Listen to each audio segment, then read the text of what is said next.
comparativement, là, les feuilles sont vraiment très belles. On peut voir un véritable marché. Bien le bonjour mes très chers nerds. Hier, je vous ai fait une vidéo sur les leaks concernant Gemini 3.1 Pro. Mais ce qui s'est passé, c'est que le temps que je publie la vidéo, le modèle était déjà sorti.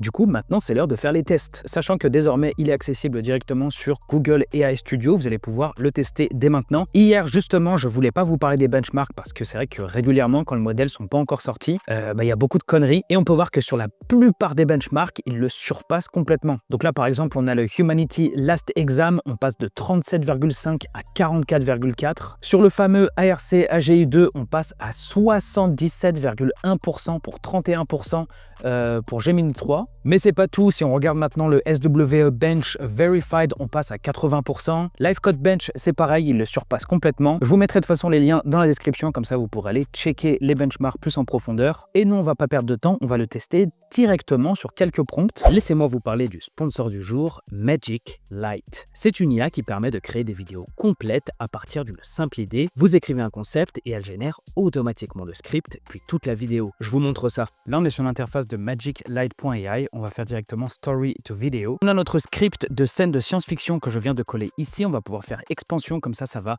venir améliorer le script. Pour la génération, on va utiliser le nouveau modèle de Magic Light 3.0. Et là, on va pouvoir choisir entre plein de styles différents. Moi, je pense que je vais partir sur du Pixar. Ensuite, vous allez pouvoir choisir la duration. Donc moi, je vais faire entre 20 et 30 minutes. On va faire Next. Ensuite, on va avoir accès à tous les personnages qui sont mentionnés dans le script. Donc là, par exemple, on a le personnage principal Kermit et on va pouvoir tout changer, sa voix, son apparence, etc. Et là, on peut voir qu'en quelques minutes, on a la storyboard entière qui vient d'être générée. On n'a plus qu'à faire Animate. Et là, on peut voir qu'on a bien notre film de 49 minutes qui a bien été généré avec les bruitages, les voix, etc. C'est vraiment incroyable. Si vous êtes intéressé, je vous mettrai le lien dans la description. Et on va d'ailleurs réutiliser les prompts que j'avais préparés pour Claude Sonnet 4.6. D'ailleurs, je vous invite à regarder la vidéo avant, comme ça vous pourrez faire la comparaison entre les deux. Dans un premier temps, en fait, on va faire l'environnement web complet. Donc, on va faire copier et on va se rendre sur Google AI Studio. Donc là, on peut voir qu'on est directement sur Gemini 3.1 Pro. Vous pouvez le tester, c'est gratuit. Je vous mettrai aussi le lien dans la description. Comme ça, vous pourrez y accéder le plus rapidement possible. Et on va mettre le prompt juste ici. On va faire entrer et on va observer le résultat. C'est donc terminé de générer. Ici, on a notre code HTML. Donc, c'est vrai qu'on a un preview directement ici. Mais moi, je l'aime pas beaucoup. Je trouve qu'il est assez petit. Du coup, on va faire copier. Et on va aller se rendre sur HTML Viewer pour pouvoir le regarder ici en grand. Voilà, on va faire coller. Ensuite, on va faire Preview Full Page. Et nous voici sur le système d'exploitation qui a été généré. Au niveau du background, c'est très simple. On se croirait sur Windows XP là. Après, on peut voir qu'on a donc les fonctionnalités que j'avais demandé. Le bloc-notes, la calculatrice, l'explorateur, Snake, un Cosmic Dodge 3D, ça je ne sais pas du tout ce que c'est, ainsi que les paramètres. Bah écoutez, on va commencer par le premier, c'est-à-dire le bloc-notes. On va voir s'il fonctionne. On va dire nom du fichier, on va l'appeler salut. On va dire salut, sauvegarder, ok, fichier salut a été sauvegardé, déjà c'est une bonne chose. Ça fonctionne, mais après on va voir si ça va directement être trouvable dans l'explorateur. On va checker ça juste après. En attendant, on va checker la calculatrice. 6 moins 2, ça fait bien 4, effectivement. Ensuite, dans l'explorateur, est-ce qu'il s'ouvre déjà? Super. Et oui, on a bien notre fichier TXT ici, salut. Donc c'est vraiment pas mal du tout. On peut voir qu'il y a de la cohérence là-dedans. Attendez, on va essayer d'en faire un autre. Je suis un TXT. Je suis un texte. Je suis un texte. On va faire sauvegarder. On va voir s'il apparaît directement. Et oui, il apparaît directement de façon instantanée dans l'explorateur. C'est impressionnant. Honnêtement, je trouve que visuellement, il est quand même moins beau que celui qui a été généré avec Sonnet 4.6. Ensuite, on a le jeu Snake 2D juste ici. On va voir s'il fonctionne. Ça fonctionne, les amis. Snake fonctionne. Là, on va dire que c'est vraiment le jeu Snake minimaliste à l'extrême, mais il fonctionne très bien. Il est très fluide. Il n'y a aucun problème. Attendez, on va essayer. Voilà, game over, ça fonctionne. Super, c'est validé. Et ensuite, Cosmic Dodge. Donc là, j'imagine... Oh, super. Ok, en gros, il faut éviter les cercles rouges, j'ai l'impression. Je pense que ça doit être des astéroïdes. C'est assez fun, honnêtement. C'est assez fun à jouer. c'est assez facile pour l'instant. Est-ce que ça va devenir de plus en plus dur? On peut voir que on a le score en haut qui s'affiche. Là, si je me prends un astéroïde, voilà, crashed. Donc là, mon vaisseau a crashé. On va aller voir du côté des paramètres. Là, on va pouvoir changer la couleur de fond. Super. Donc là, attendez, on va mettre un bon vert bien flashy comme ça. Et oui, ça fonctionne. On va pouvoir mettre la couleur que l'on veut. Donc j'ai essayé de mettre une image de fond ici et de l'uploader, mais ça ne fonctionne pas malheureusement. C'est très dommage. Ça aurait pu être très stylé d'avoir notre propre URL. Honnêtement, on va dire qu'il n'est pas très poussé. Après, c'est un premier jet. Je ne vais pas demander d'améliorer ou quoi que ce soit, mais ça reste validé. Après, c'est vrai qu'il est fonctionnel, il est bien fait. Ensuite, pour le deuxième prompt, on va tout simplement lui envoyer une maquette d'un site web que j'ai dessiné à la main, ici, TomStack. Salut, je suis dev front-end. En gros, c'est pour un portfolio d'un front-end. On va l'uploader à l'intérieur de Gemini 3.1 et il va donc essayer de nous générer la page. Donc là, pareil, on va venir coller le prompt, on va faire entrer et voir ce que ça donne. Donc là, effectivement, on a bien tout ce qu'on voulait. TomStack, accueil, projet, compétences, à propos, salut, je suis dev front-end. C'est vraiment impressionnant. Il nous a même fait une superbe animation sur le côté avec la tête de Tom qui a été mise. Je me rappelle que sur la version de Sonnet, justement, il n'y a pas la tête du mec qui a été ajouté. Bon, après, il y avait un encadré pour pouvoir l'ajouter soi-même. Mais en tout cas, le fait qu'il l'ait mise directement, ça donne une bonne idée du template. Ici, on a donc le call to action qui va emmener vers les projets. Et on a bien les projets. Ici, on a bien technologie et outils. Super, à propos de moi. On a donc aussi le header avec accueil, projet, compétences, à propos. Je vous remontre quand même la maquette que j'avais fait ici, TomStack, voilà. Et là, ici, le résultat. Honnêtement, vous me direz ce que vous en pensez en commentaire, mais je suis conquis. C'est complètement validé. Pour ceux qui ont regardé la vidéo d'hier, on parlait justement des SVG et comme quoi cette version 3.1 était excellente pour la génération de SVG. Et c'est pour ça que j'ai préparé plusieurs images. Donc là, j'ai le prompt suivant, génère une version vectorielle SVG fidèle et détaillée de cette image, etc. etc. J'ai récupéré quelques images complètement au hasard, honnêtement. Je me suis pas cassé la tête. On va les uploader. Donc là, la première, c'est une photo avec des iPhones qui sont tenus dans une main. On va venir l'uploader juste ici, voilà comme ça, et on va voir le SVG qu'il va nous générer. Alors, c'est assez compliqué à dire si c'est validé ou pas, parce qu'au final, les iPhones sont vraiment très bien faits.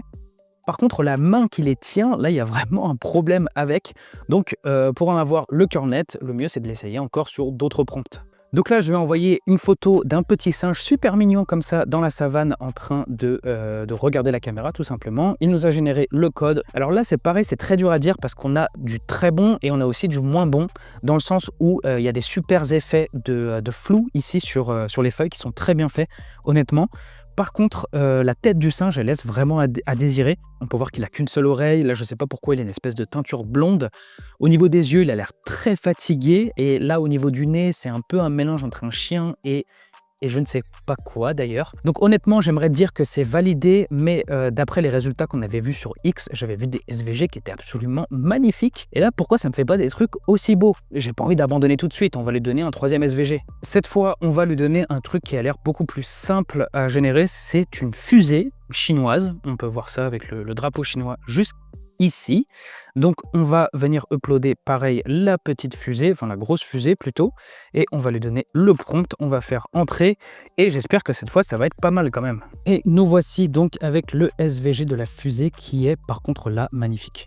Là, par contre, au niveau du SVG, il est nickel chrome, je m'en doutais, parce que visuellement, ça avait l'air plus simple à faire en soi. C'est peut-être moi qui lui ai demandé des choses un peu trop compliquées. C'est vrai que ceux que j'avais vus sur X étaient beaucoup moins complexes. En soi, il y avait moins de détails et tout. Là, c'est un des plus beaux SVG que l'on m'ait fait jusqu'ici. Il est magnifique. D'ailleurs, je pense que je vais le balancer sur X pour le montrer à la communauté. Au fait, n'hésitez pas à me rejoindre sur X. Donc de temps en temps, je poste des news, des prompts que j'ai essayé comme ça sur différents modèles, ça peut être cool. Ensuite, je vais demander de générer une simulation de plantes 3D. En gros, montrer comment est-ce qu'elle pousse du début jusqu'à la fin. Et voici l'animation qui a été faite. Déjà, c'est beaucoup mieux que ce qu'on avait sur Sonnet. Ah oui, j'aime beaucoup. Effectivement, là, les feuilles sont vraiment très belles. Et surtout, la façon de pousser est vraiment beaucoup plus réaliste, honnêtement. J'aime beaucoup. On va essayer de jouer un peu avec les paramètres ici. Ici, on va mettre un peu plus rapide. Au niveau de la taille, on va mettre au max. Et facteurs aléatoires, on va les mettre aussi au max. Planter une graine et on va observer Comment ça fonctionne? Oui, super. Ah oui, là, c'est vraiment très, très bien fait. C'est même plus une plante, au final, c'est un arbre, hein. Honnêtement, magnifique. On va essayer de planter une autre graine pour voir si ça va faire une forme qui est différente. Essayer de bien photographier la forme actuelle. On va essayer de planter une autre graine pour voir si ça fait quelque chose de différent.